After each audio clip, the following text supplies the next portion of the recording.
اب تمامی حضرات نماز جنازہ کے حوالے سے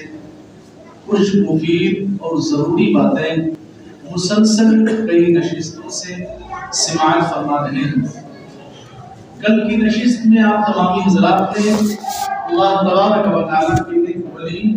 حضرت صدیق سبتی رحمۃ اللہ علیہ کے جنازے کے حوالے سے سنا کہ ان کے جنازے میں جتنے لوگ شہید تھے تمام شرکائے جنازہ کو پروردگار عالم نے بخش دیا تھا۔ اب آج کی تاریخ، آج کی نشست میں آپ تمامی حضرات حضرت بشر حافی کے تعلق سے سنیں گے۔ حضرت بشر حافی کوئی معمولی شخصیت کا نام نہیں، بلکہ تاریخی کتب کے اندر آتا ہے کہ بغداد کی سرزمین پر 8 اولیاء کرام جو مقام فردیت سے نوازے گئے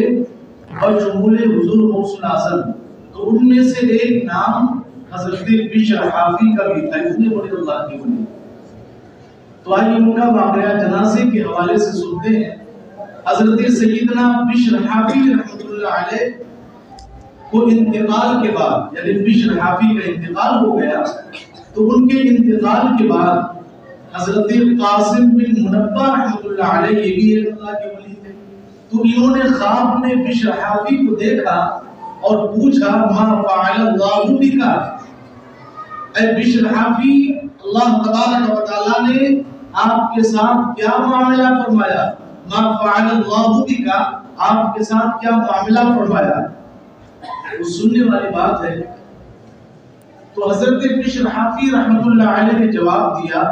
کہ اللہ عز و جل نے مجھے بخش دیا۔ اللہ تبارک و تعالیٰ نے، بشر حافی کہتے ہیں کہ مجھے بخش دیا، اور میرے رب نے مجھ سے فرمایا کہ اے بشر حافی، میں نے تمہاری بھی بخشش کر دی، اور تمہارے جنازے کی نماز میں جتنے افراد شریک جنازہ تھے، شریک نماز تھے، اے بشر حافی، میں نے ان سب کو بھی بخش دیا ہے۔ تو اب یہاں پر ایک چیز اور کہ شرکائے جنازہ کی مغفرت تو ہوتی ہی ہے، کبھی کبھی نسبتی، یعنی جن کو کسی اللہ کے محبوب بندے سے نسبت ہو جائے تو وہ نسبتی لوگ نسبت کی بنیاد پر بخش دیے جاتے ہیں۔ تو بشر حافی سے جب پروردگار عالم نے فرمایا کہ تم تو بخش دیے گئے، اور تمہارے جنازے کی نماز میں جتنے شرکاء تھے، جتنے حاضرین تھے، بشر حافی، میں نے ان تمام کو بخش دیا۔ تو جانتے اس وقت میں حضرت بشر حافی نے پروردگار عالم کی بارگاہ میں عرض کی کہ مولا، میں یہ چاہتا ہوں کہ جو مجھ سے نسبت رکھے، تعلق رکھے، محبت کرے، مجھ سے عقیدت و احترام کے ساتھ پیش آئے، مجھ سے اس کا ریلیشن مضبوط ہو، تعلق مضبوط ہو عقیدت و احترام کے حوالے سے، تو مولا میری خواہش یہ ہے کہ مجھ سے نسبت رکھنے والے تمام لوگوں کو بھی تو بخش دے۔ تو اللہ تبارک و تعالیٰ کی رحمت جوش میں آئی، اور پروردگار عالم نے فرمایا اے بشر حافی، سنو، دنیا کے اندر جو جو بھی تم سے نسبت رکھے گا، میں نے تمہارے نسبت کی وجہ سے ان تمام کو بھی بخش دیا۔ تو حاضرین کرام گرامی، اللہ والوں سے نسبت باعث سعادت ہے، اور ان کا ذکر کرنا، ذکر خیر کرنا، یہ نزول رحمت کا سبب ہے۔ جب کہیں بھی اللہ والوں کا ذکر ہوتا ہے تو وہاں رحمت الہی کا نزول بھی ہوا کرتا ہے۔ تو ان کی صحبت، یعنی اللہ والوں کی صحبت، دونوں جہان کے لیے بابرکت کا سبب ہوتی ہے، اور ان کے مزارات کی حاضری تریاق امراض معصیت اور ان کی عقیدت، ان سے تعلق، ان سے محبت ذریعہ نجات آخرت ہوا کرتی ہے۔ تو اس لیے الحمدللہ ہم لوگ نسبتی لوگ ہیں۔ اللہ عز و جل کی توفیق سے ہم حضرت بشر حافی، حضور غوث الاعظم اور تمام اولیاء کرام سے الحمدللہ محبت کرتے ہیں، تعلق رکھتے ہیں، اور ان کا ذکر احترام ادب کے ساتھ کرتے ہیں، اور انشاءاللہ کرتے رہیں۔ تو اب اس سے کیا سبب آپ نے حاصل کیا کہ اگر کسی نیک اور صالح اللہ والے کے جنازے میں اگر کسی مسلمان کی شرکت ہو جائے اللہ والوں کے طفیل اس کی بھی مغفرت ہو جاتی ہے، اس کو بھی مغفرت اور نجات کا پروانہ مل جایا کرتا ہے۔ اب آئیے حدیث میں آپ کو سناتا ہوں۔ چنانچہ حدیث کے اندر آتا ہے، حضرت سیدنا ابو ہریرہ رضی اللہ عنہ سے روایت ہے کہ حضور نبی کریم صلی اللہ علیہ وسلم نے ارشاد فرمایا کہ جو شخص ایمان کا تقاضا سمجھ کر اور حصول ثواب کی نیت سے اپنے گھر سے کسی مسلمان کے جنازے کے ساتھ چلے، کسی مسلمان مومن کے جنازے کے ساتھ چلے اور جنازہ گاہ پہنچ کر نماز جنازہ بھی پڑھے اور دفن تک جنازہ کے ساتھ حاضر رہے، اس کے لیے 2 قیرات کا ثواب ہے۔ اب یہ قیرات کیا ہے؟ درہم کا جو 10واں حصہ ہوتا ہے، تو اس 10ویں حصے کا جو وزن ہوتا ہے اس وزن کو 1 قیرات بولتے ہیں، اس کا شمار 1 قیرات میں ہوتا ہے۔ تو تدفین اور جنازے میں شرکت کرنے والوں کے حوالے سے نبی کریم صلی اللہ علیہ وسلم نے فرمایا کہ پروردگار عالم انہیں 2 قیرات کے برابر ثواب عظیم عطا فرماتا ہے اور انہیں ثواب و رحمت سے نوازتا ہے، اور فرمایا کہ یہ قیرات ہم نے مطلقاً جو معروف ہے دینار یا درہم کے حوالے سے وہ بتایا، مگر حضور نے فرمایا کہ ہر قیرات احد پہاڑ کے برابر ہے۔ حضور نے فرمایا کہ 1 قیرات احد پہاڑ کے برابر ہے، اور اگر 2 قیرات اس میں شامل کر لیا جائے تو 2 احد پہاڑ کتنا بڑا ہے، کتنا وزنی ہے، کتنا بھاری ہے، اس کا اندازہ آپ نہیں لگا سکتے۔ تو حضور نے فرمایا 1 قیرات احد پہاڑ کے برابر ہے۔ تو اگر جنازے اور تدفین میں دونوں میں جس نے شرکت کی تو اس کو 2 احد پہاڑ کے برابر اللہ عز و جل اپنی بارگاہ سے ثواب عظیم عطا فرماتا ہے۔ تو اب ایک مسئلہ یہاں پر یہ ہے کہ جنازے کی نماز میں اگر کوئی شریک ہوا یا جنازے کے ساتھ گیا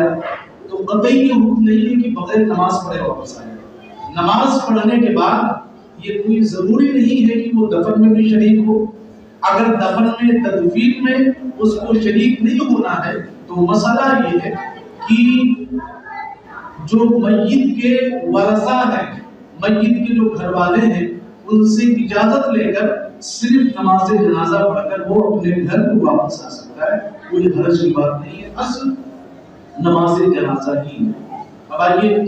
کچھ ضروری مسائل میں مثلا عرض کر دوں کہ جنازے کی نماز میں اگر کسی شخص کی کچھ تکبیریں یا 3 تکبیریں چھوٹ گئی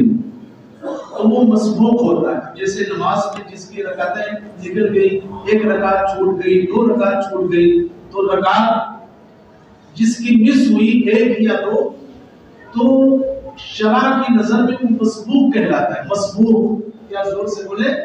مسبوق اس کو کہتے ہیں کہ جس کی رکعتیں چھوٹ جائیں تو اب نماز جنازہ میں تو رکعت ہوتی نہیں ہے، تو یہاں تکبیر کا معاملہ آپ لے، یہاں تکبیر مراد لیا جائے گا۔ تو مسبوق جس کی بعض تکبیریں فوت ہو گئی ہوں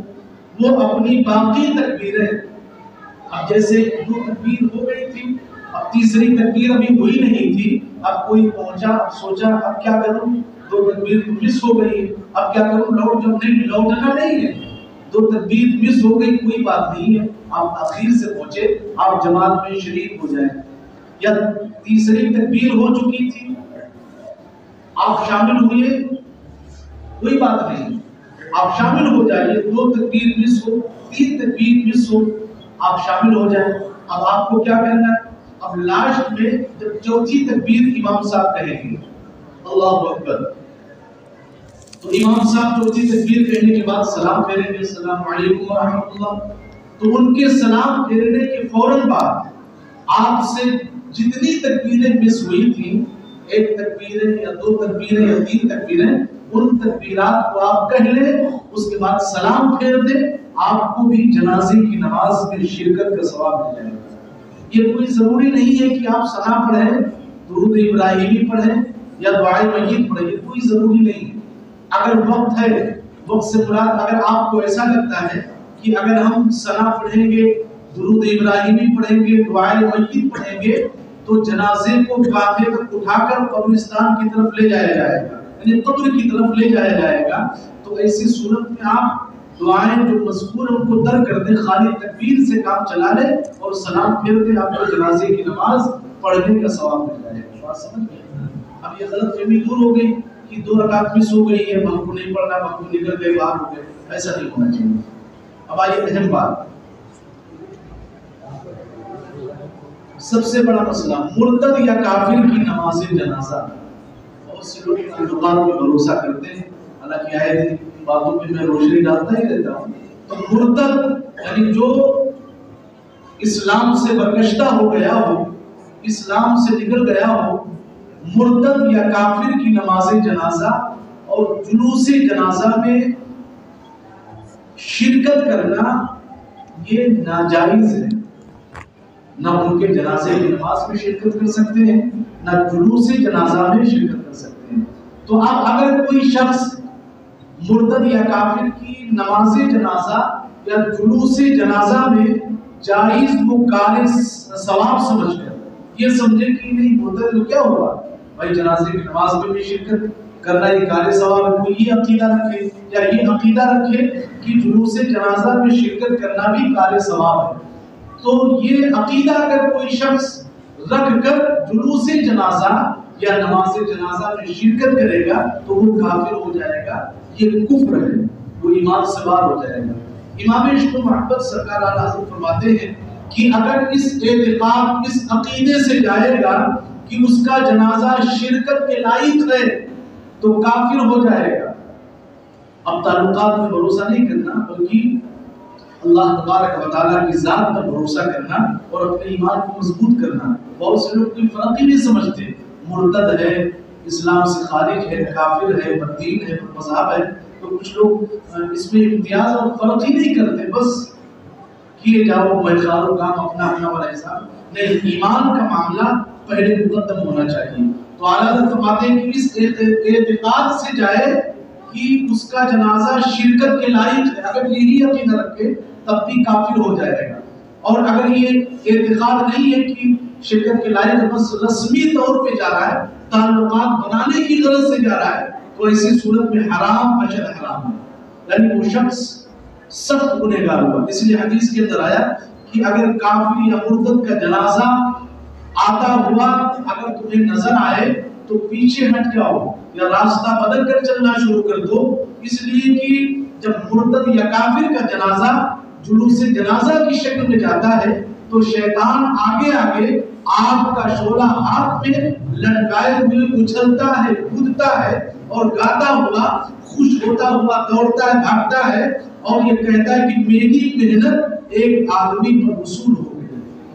تو اس لیے نہ جلوس جنازہ اور نہ جنازے کی نماز میں دونوں میں شرکت نہیں کر سکتے۔ اب آئیے دیکھیں کہ دنیاوی لالچ، بہت سے لوگوں کو دنیاوی لالچ ہوتی، شہرت کی لالچ ہے، پیسے کی لالچ ہے، کرسی حکومت کی لالچ ہے۔ تو دنیاوی لالچ سے اگر کسی مسلمان نے کسی مرتد یا کافر کی نماز جنازہ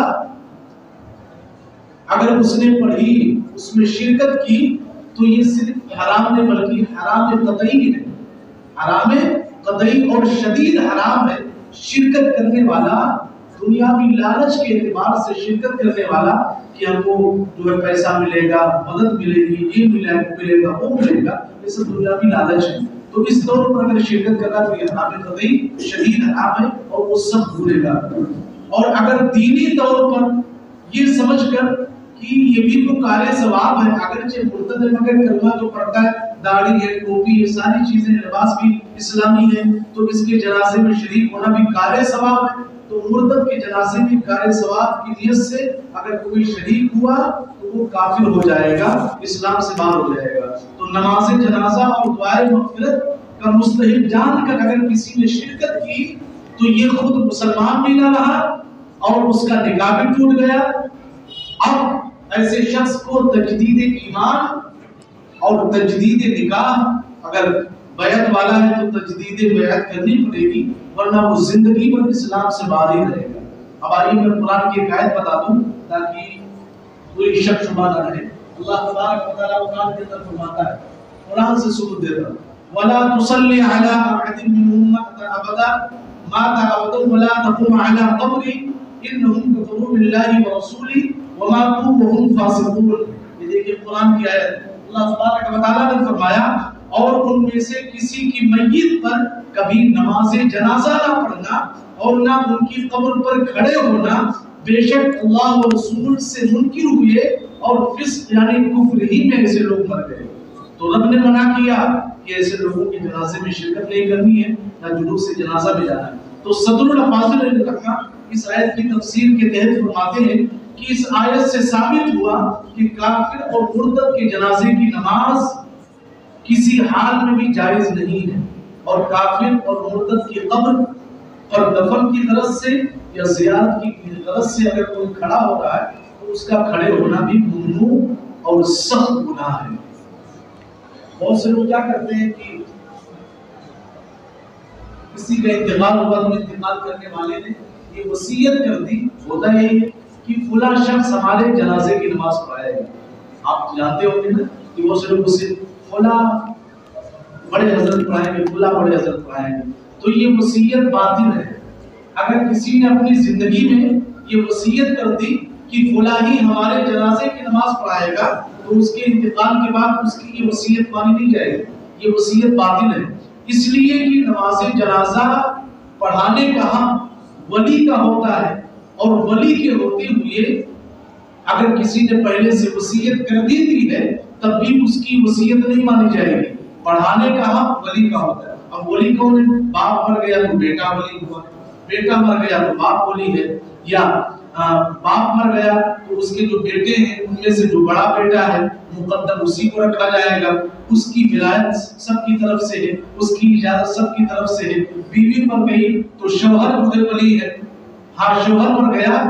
تو بیوی ولی نہیں بن سکتی، بچوں اور عورتوں کو ولایت کا حق حاصل نہیں ہے۔ تو ولی میں بیٹا، باپ یا کوئی قریبی رشتہ دار جس کو ولایت کا حق حاصل ہے، اگر وہ عالم ہے، حافظ قاری ہے، مولانا ہے، تو وہی نماز پڑھانے کا حق لگتا ہے۔ اگر کہ اس کے باپ نے وصیت کی تھی کہ فلاں پیر صاحب سے پڑھانا،